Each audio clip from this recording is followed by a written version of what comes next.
بسم اللہ الرحمن الرحیم الحمد للہ عز وجل۔ ہم خلاصۃ النحو پڑھ رہے ہیں۔ آج ہم انشاءاللہ عز وجل خلاصۃ النحو سے مفعول بہ کا بیان پڑھیں گے۔ الدرس الثلاثون یعنی 30واں سبق، مفعول بہ کا بیان۔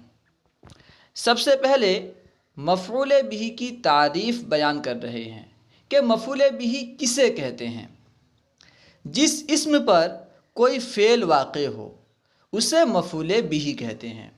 جس اسم پر کوئی فعل واقع ہو اسے مفعول بہ کہتے ہیں۔ اس تعریف سے معلوم ہوا کہ مفعول بہ اسم ہوتا ہے۔ جیسے مارنا ایک فعل ہے، ایک کام ہے، تو کوئی مارے گا تو کسی کو مارے گا، تو جو مارنے والا ہے وہ ہے فاعل، اور جس کو مارے گا، جس پر مار پڑے گی، وہ ہے مفعول بہ۔ تو جس اسم پر کوئی فعل واقع ہو وہ مفعول بہ کہلاتا ہے۔ اس کو بیان کر رہے ہیں کہ جس اسم پر کوئی فعل واقع ہو اسے مفعول بہ کہتے ہیں۔ اب مفعول بہ کا اعراب بیان کر رہے ہیں۔ مفعول بہ بھی ہمیشہ منصوب ہوتا ہے۔ مفعول بہ حالت نصبی میں ہوتا ہے، مفعول بہ منصوب ہوتا ہے۔ اب مثال دیکھیے، نصرت ضعیفا، نصرت میں نے مدد کی، ضعیفا ایک کمزور کی، نصرت میں نے مدد کی۔ ارے بھائی کس کی مدد کی؟ ضعیفا ایک کمزور کی۔ تو یہاں پہ ضعیفا مفعول بہ ہے، کیونکہ اس کی مدد کی جا رہی ہے، مدد کا کام اس پر واقع ہو رہا ہے، اس لیے ضعیفا مفعول بہ ہے۔ کیونکہ مفعول بہ منصوب ہوتا ہے اسی وجہ سے ضعیفا منصوب ہے، ضعیف یا ضعیف نہیں ہے۔ اعطیت الفقیر درہما، میں نے فقیر کو 1 درہم دیا۔ اس مثال میں اعطیت فعل با فاعل ہے، اعطیت میں نے دیا۔ بھائی کس کو دیا، کیا دیا؟ دینا ایک ایسا کام ہے تو کسی کو دے گا، کوئی چیز دے گا، ٹھیک ہے۔ تو اعطیت الفقیر میں نے فقیر کو دیا، کیا دیا؟ درہما 1 درہم۔ تو اعطیت ایک ایسا فعل ہے جس کے 2 مفعول بہ ہوتے ہیں۔ اعطیت الفقیر درہما، میں نے فقیر کو 1 درہم دیا۔ تو فقیر اور درہما یہ دونوں مفعول بہ ہیں۔ کیونکہ مفعول بہ منصوب ہوتا ہے اسی وجہ سے یہ دونوں منصوب ہیں۔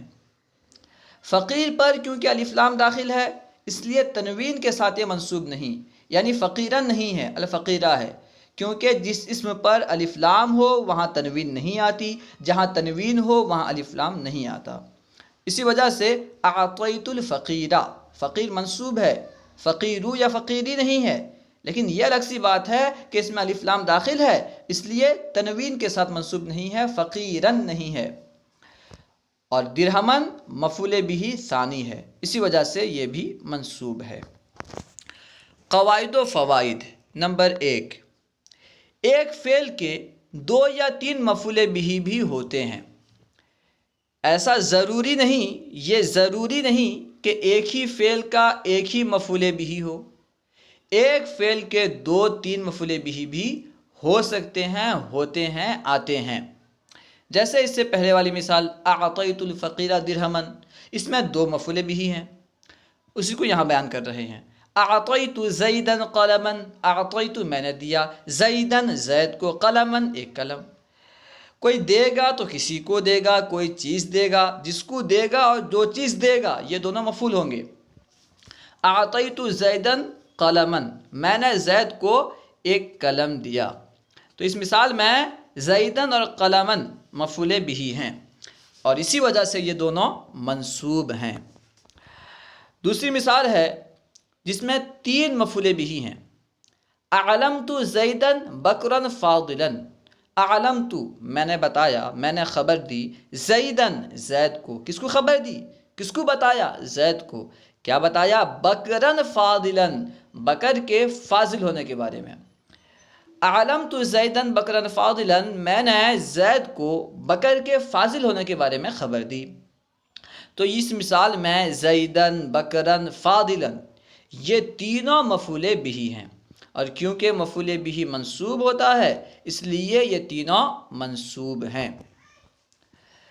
ایسا فعل مجہول ہو تو اس کا پہلا مفعول نائب فاعل اور باقی مفعول بہ ہوں گے۔ اگر ایسا فعل مجہول ہو، یعنی فعل اگر مجہول ہو تو کیا ہوگا؟ جو پہلا فعل ہوگا، ٹھیک ہے، پہلا مفعول ہوگا وہ نائب فاعل کہلائے گا۔ یعنی ایسا فعل جس کے 2 یا 3 مفعول بہ آتے ہوں، ایسا فعل جس کے 2 یا 3 مفعول بہ آتے ہوں، اگر وہ فعل مجہول ہو، ٹھیک ہے، تو جو پہلا مفعول ہوگا وہ نائب فاعل بن جائے گا، یعنی فاعل کا نائب بن جائے گا۔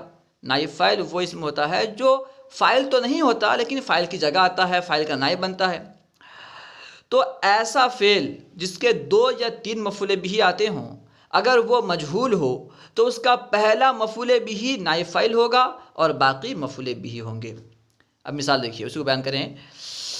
ایسا فعل مجہول ہو تو اس کا پہلا مفعول نائب فاعل اور باقی مفعول بہ ہوں گے، جیسے اعطی زید قلما، ٹھیک ہے۔ اعطی فعل مجہول ہے۔ کیوں فعل مجہول ہے؟ کیونکہ اس کا فاعل معلوم نہیں۔ فعل مجہول کی آسان تعریف یہ ہے کہ وہ فعل جس کا فاعل معلوم نہ ہو، جس کا کرنے والا معلوم نہ ہو، ٹھیک ہے۔ اعطیہ دیا گیا، ارے بھائی کس نے دیا؟ دینے والا معلوم نہیں ہے تو یہ مجہول ہے۔ تو اعطیہ کیونکہ اس کے 2 مفعول بہ آتے ہیں، ٹھیک ہے، اعطی سے ہے، اس کے 2 مفعول بہ آتے ہیں، لیکن یہ یہاں پہ بطور مجہول استعمال ہوا ہے، مجہول کے صیغے کے ساتھ استعمال ہوا ہے، ٹھیک ہے۔ تو اس کا پہلا مفعول بہ ہے اسے ہم نائب فاعل بنا دیں گے اور دوسرا مفعول بہ ہوگا۔ اس لیے زیدن جو کہ اصل میں زیدن تھا، مفعول بہ تھا، وہ نائب فاعل بن گیا۔ اعطی زید قلما، زید کو قلم دیا گیا۔ اعطی زید قلما، زید کو قلم دیا گیا۔ اب کس نے دیا یہ معلوم نہیں۔ اعلم زید بکرا فاضلا، یہ بھی مجہول ہے اعلم سے، ٹھیک ہے۔ زیدن مفعول بہ تھا، مفعول بہ اول تھا تو یہ نائب فاعل بن گیا اور باقی مفعول بہ ہیں۔ اعلم زید بکرا فاضلا، زید کو بکر کے فاضل ہونے کی خبر دی گئی، زید کو بکر کے فاضل ہونے کے بارے میں بتایا گیا۔ اب بتانے والا ہے کون، کس نے بتایا یہ معلوم نہیں ہے، اس لیے اعلم فعل مجہول ہے۔ نمبر 2، عام طور پر مفعول بہ فعل اور فاعل کے بعد آتا ہے۔ عام طور پر ایسا ہوتا ہے کہ مفعول بہ فعل اور فاعل دونوں کے بعد آتا ہے، پہلے فعل آتا ہے، پھر فاعل آتا ہے، پھر مفعول بہ آتا ہے۔ یہ عام ترتیب ہے کہ پہلے فعل آئے، پھر فاعل آئے، پھر مفعول بہ آئے۔ جیسے نصر زید عمرا، زید نے عمرو کی مدد کی، تو نصر فعل ہے پہلے آیا، زید فاعل ہے اس کے بعد آیا، عمرا مفعول ہے تو یہ بعد میں آیا۔ یہ عام ترتیب ہے، عام طور پر اسی طرح آتا ہے، اور کبھی ان سے پہلے بھی آ جاتا ہے، اور کبھی ایسا ہوتا ہے کہ مفعول بہ فاعل سے پہلے آ جاتا ہے، کبھی ایسا بھی ہوتا ہے کہ مفعول بہ فعل اور فاعل دونوں سے پہلے آ جاتا ہے۔ جیسے نصر عمرا زید، تو نصر فعل ہے، عمرا مفعول ہے جو کہ فاعل زید سے پہلے آ گیا۔ زید فاعل ہے، فاعل کو پہلے آنا چاہیے تھا لیکن فاعل بعد میں آ رہا ہے اور مفعول پہلے آ رہا ہے۔ تو ایسا ہو سکتا ہے کہ مفعول بہ فاعل سے پہلے آ جائے، جیسے نصر عمرا زید، یہاں پہ مفعول بہ فاعل سے پہلے ہے، زید سے پہلے ہے۔ دوسری مثال ہے عمرا نصر زید، اس مثال میں دیکھیے عمرا جو کہ مفعول بہ ہے یہ فعل اور فاعل دونوں سے پہلے آ رہا ہے، نصر فعل ہے، زید فاعل ہے، اور عمرا دونوں سے پہلے آ رہا ہے۔ تو ایسا ہو سکتا ہے کہ مفعول بہ فعل اور فاعل سے پہلے آ سکتا ہے۔ نمبر 3، مفعول بہ موصوف یا مضاف بھی ہوتا ہے۔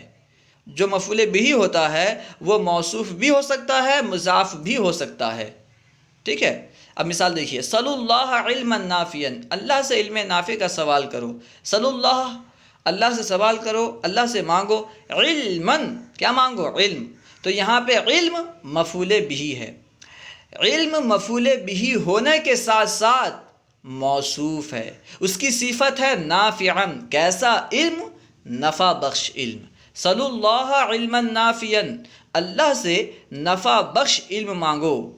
تو یہاں پہ علما مفعول بہ ہونے کے ساتھ ساتھ موصوف ہے، جس سے معلوم ہوا کہ مفعول بہ موصوف بھی ہو سکتی ہے، مفعول بہ موصوف بھی ہو سکتا ہے۔